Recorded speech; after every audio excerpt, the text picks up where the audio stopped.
It's that aha moment, ladies and gentlemen, that aha moment when you realize that the government has finally understood the biggest problem in this country.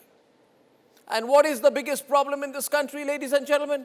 Among others, among many other problems we are facing these days, the falling rupee, the IndiGo chaos, the high AQI is one problem which is at the core of many things in this country. And today the Civil Aviation Minister, Ram Mohan Naidu, had to finally acknowledge what is the core of the problem. The core of the problem, ladies and gentlemen, is monopoly, duopoly, which if unchecked leads to oligopoly. Today, Civil Aviation Minister Ram Mohan Naidu said no airline, however large, will be permitted to cause such hardship to passengers through planning failures, non-compliance or non-adherence to statutory provisions.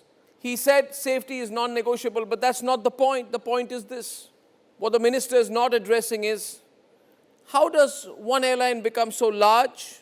How does it become so arrogant that it takes both the government and the passengers for a ride, and that it refuses to comply with rules set for it by the elected government of India, and that happens only when we have a duopoly or monopoly situation. There are many people who want to avoid the core issue, and the reality is most media houses do not have the guts, G-U-T-S, guts, to talk about the real issue. And the real issue is that the IndiGo chaos is a reflection, a manifestation, a symptom of the bigger problem of growing monopolies and duopolies in our great nation, where you, the people of India, will be taken for granted by monopolies and duopolies who are answerable only to their profit margins, because they say we want to amass the entire market. And by amassing the entire market, we'll be more important than the government of India, we'll be more important than the people of India. We will be the rulers of India, and we'll rule because we have a monopoly and a duopoly and an oligopoly, ladies and gentlemen. Isn't this exactly what Republic has been saying since the Air India crash? 272 people died on the 12th of June. And I said then, and I'm saying it now, that Air India was not answerable to the people of India. And I said it then and I'm saying it now. Air India and IndiGo control too much of market share. That's why Air India was effectively not answerable. After killing 272 people, they got away. The government was not half as tough with them as they should have been. And the government is not a quarter as tough with IndiGo as it should be. The chaos and the pain that you have been through in the case of IndiGo is an example of what monopolies and duopolies will do to the people of this country. This is the anatomy of monopoly and duopoly. And monopolies, duopolies, oligopolies can break a democratic nation. The government of India should see IndiGo as a manifestation of a bigger problem. The government of India should realize its answerability is to the people of India and not to the people who run the monopolies, duopolies, and oligopolies. Today, this crisis is on the 8th day. But if IndiGo has an effective monopoly, then is aviation the only sector where there are silent monopolies that have been built? Or is aviation one of the many sectors where you have a giant problem being built up, but the government is looking the other way? The government saying it's all right, things are working, why should we be concerned? And I'm saying to the government, things are working, but at what price to the people of India? The government is saying the businesses are working, the people shouldn't be concerned. And I'd say to the government, wherever there is a monopoly, wherever there is one or two or three significant sellers, no substitutes, where there are high entry barriers, the government knows that effective or near effective control over supply, pricing and consumer choice is taken by these companies. And then the consumer has nowhere to go. Now, who should the consumer turn to but to the government of India? But the government of India surely is aware. You see, ladies and gentlemen, monopolies do not help market growth. We talk about Viksit Bharat. We cannot have Viksit Bharat without a level playing field. We cannot have Viksit Bharat without all Indians being equal. We cannot have Viksit Bharat without consumers being empowered. Monopolies, duopolies, oligopolies have never helped any market growth. It only concentrates wealth and power in the hands of a few. We keep talking about what Google is doing. I'm sure the government of India is concerned about what Google is doing. In fact, the government of India knows that a couple of years ago, companies like Google were accused by Indian startups of imposing 30+% commission on in-app payments, throttling competition. Dozens of Indian founders had written to the government saying one platform's dominance can decide whether an Indian startup lives or dies. The Competition Commission of India had to launch investigations, court cases followed. But how come we are concerned about Google as a monopoly or a potential monopoly, but not concerned about what's happening within our country? It's a logical question. At some point, someone would ask this question. Would you allow a monopoly in the achar or pickle market? Would you allow a monopoly in the stationery market? Would you allow a monopoly in the textile market? No, the answer is no. Would you allow a monopoly in the health sector? Would you allow a monopoly in the pharma sector? Would you allow a monopoly in the dairy sector? Big dairy giants like Amul, I'm told, have 75% of the milk market, 85% of the butter market, 2/3 of the cheese market. We all celebrate. But is that actually good? I'm not sure. What about monopolies and potential monopolies in energy, in aviation, in all other sensitive sectors in this country? Ladies and gentlemen, we are for the free market.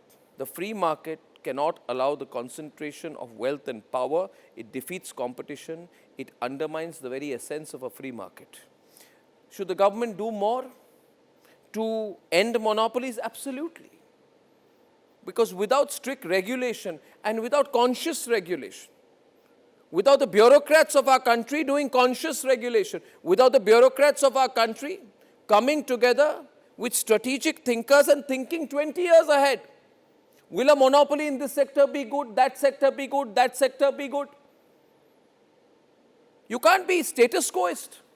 If we are going to be Viksit Bharat, we can't be Viksit Bharat in our thinking, but status quoist in our actions.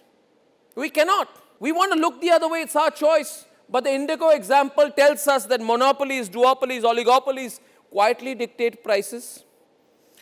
They dictate quality. And they dictate consumer choice. And then they start dictating to the elected government of 1.5 billion people. Just imagine how dangerous this is for the common man. I know that the rest of the media will not ask this question. But are monopolies dangerous to the common man? Let there be a public national debate on this. Absolutely, undeniably, they inflate costs, they reduce options, and they often exploit consumers. Should the Parliament of India intervene to stop monopolies? Should the Government of India and the Parliament of India work together if the regulatory bodies have failed?